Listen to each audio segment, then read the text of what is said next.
என்றும் புதியது, பாடலென்றும் புதியது, பொருள் நிறைந்த பாடலென்றும் புதியது. முருகா உன்னை பாடும் பொருள் நிறைந்த பாடலென்றும் புதியது. முருகா உன்னை பாடும் பொருள் நிறைந்த பாடலென்றும் புதியது.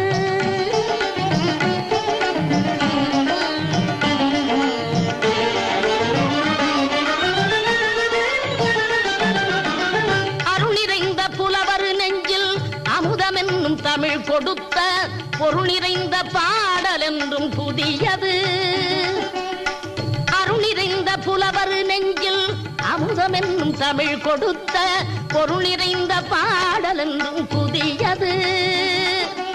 முருகன் என்ற பெயரில் வந்த அழகே என்றும் புதியது. முருகன்